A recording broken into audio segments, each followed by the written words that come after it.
Hello बच्चों, स्वागत है आपका आईसीटी चैनल पर। इस वीडियो में हम शिक्षा निदेशालय डायरेक्टरेट ऑफ एजुकेशन द्वारा भेजी गई आज मंडे सोमवार 27 जुलाई 2020 की वर्कशीट को डिस्कस करेंगे और सॉल्व करेंगे। ये वर्कशीट क्लास 6 से क्लास 8 के स्टूडेंट्स के लिए है और वर्कशीट का नंबर है 19। लेकिन स्टार्ट करने से पहले अगर आप चैनल पर नए हैं तो चैनल को सब्सक्राइब करके बेल आइकन में ऑल प्रेस कर लीजिए, क्योंकि डेली नई वर्कशीट के साथ मैं वीडियो लेकर आता रहूंगा। तो चलिए अब सीधा चलते हैं वर्कशीट पर। सबसे पहले आपको क्या करना है, सबसे पहले आपको विद्यार्थी का नाम इस वाली जगह पर अपना नाम फिल कर लेना है। उसके बाद जो भी आपके कक्षा अध्यापक हैं उनका नाम आप यहाँ पर फिल कर लेंगे। ठीक है, ये करने के बाद अब सीधा हम चलते हैं वर्कशीट में और इसको पढ़ते हैं। तो मेरे दादाजी हर सुबह घर से 50 मीटर की दूरी पर बने पार्क में सैर करने जाते हैं। वहाँ 1 किलोमीटर लंबे व 500 मीटर चौड़े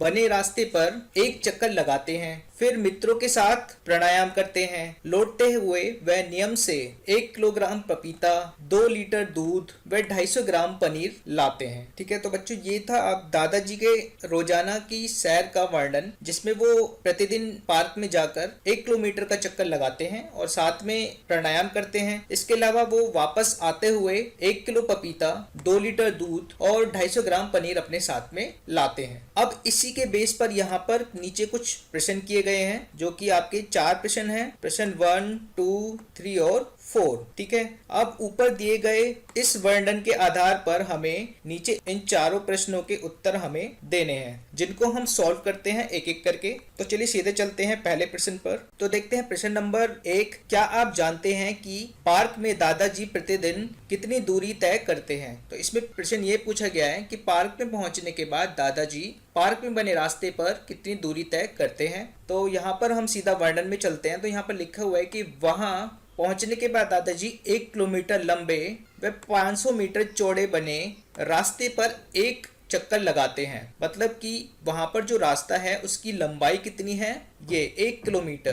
तो दादाजी वहां पर जो रास्ते की लंबाई है 1 किलोमीटर है और उस 1 किलोमीटर लंबे रास्ते पर वो एक चक्कर लगाते हैं। मतलब कि एक चक्कर कितने किलोमीटर का हुआ, 1 किलोमीटर का। उसी के हिसाब से यहाँ पर हम आंसर लिख देंगे कि पार्क में दादाजी प्रतिदिन 1 किलोमीटर दूरी तय करते हैं। ठीक है, अब चलते हैं क्वेश्चन नंबर 2 पर। तो क्वेश्चन नंबर 2 है कि प्रतिदिन पपीते और पनीर का कुल कितना वजन हुआ। इस प्रश्न में ये पूछा गया है कि दादाजी जब वापस लौटते हैं तो वो पपीता खरीदते हैं और साथ में पनीर भी खरीदते हैं। उन दोनों का वजन अगर हम जोड़ें तो कुल कितना वजन होता है। तो चलिए देखते हैं सीधा वर्णन में कि दादाजी लौटते हुए 1 किलोग्राम पपीता और साथ में 250 ग्राम पनीर लाते हैं। तो हम क्या करेंगे, 1 किलोग्राम पपीते का वजन और 250 ग्राम पनीर के वजन को जोड़ देंगे, उसको ऐड कर लेंगे तो हमारा फाइनल आंसर आ जाएगा। तो चलिए देखते हैं आंसर में हमने क्या लिखा है कि प्रतिदिन पपीते और पनीर का कुल वजन 1.250 किलोग्राम हुआ।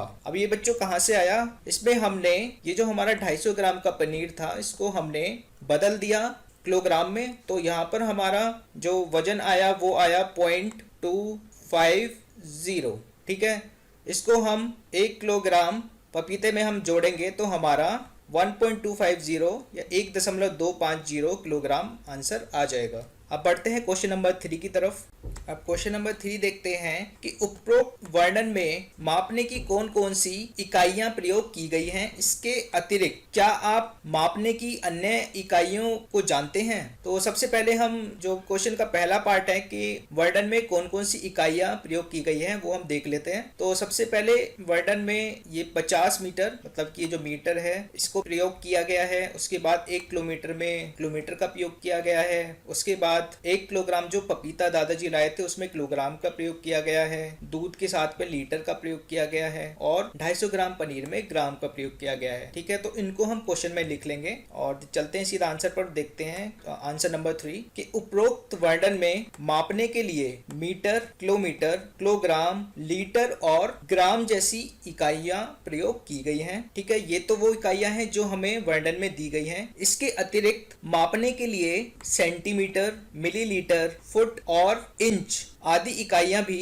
प्रयोग की जाती हैं। ठीक है बच्चों, तो ये कुछ इकाइयां हैं जो कि मैंने लिखी हैं। इसके अलावा आप अपनी साइड से भी कुछ इकाइयां इसके अंदर जोड़ सकते हैं। ठीक है, तो जो भी आपको इकाइयां इनके अलावा याद हो वो इस आंसर में आप इसके साथ में जोड़ लें। ठीक है, इसके बाद चलिए बढ़ते हैं क्वेश्चन नंबर 4 की तरफ। तो यह है क्वेश्चन नंबर 4, क्या प्रतिदिन सैर सिर्फ दादाजी को करनी चाहिए? तो इसमें यह प्रश्न किया गया है कि सिर्फ दादाजी को ही सैर पर जाना चाहिए। तो देखते हैं इसका आंसर कि नहीं, सिर्फ दादाजी को नहीं बल्कि सभी को प्रतिदिन सैर पर जाना चाहिए, क्योंकि सैर करना सभी उम्र समूह के लोगों के लिए बहुत फायदेमंद है।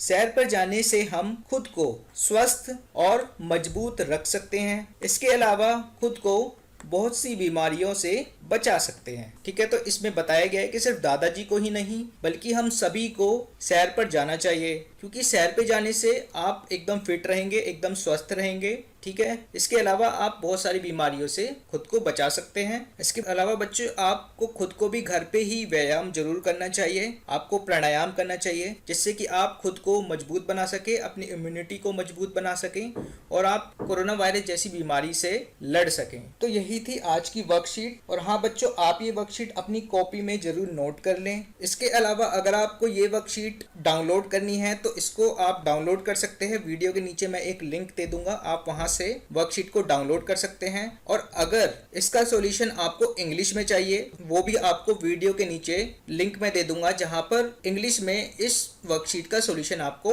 आसानी से मिल जाएगा। आप उस लिंक को खोलें और वहां से देखकर इंग्लिश में इस वर्कशीट को अपनी कॉपी में नोट कर लें। और ये वर्कशीट और इसमें दिए हुए सवाल आपको कैसे लगे वो हमें कमेंट सेक्शन में जरूर बताएं, कमेंट करके। और आपको ये वीडियो कैसी लगी? अगर अच्छी लगी है तो इस वीडियो को लाइक आप जरूर करें। मिलता हूं आपसे कल ट्यूसडे की वर्कशीट के साथ। तब तक के लिए stay safe, have a nice day.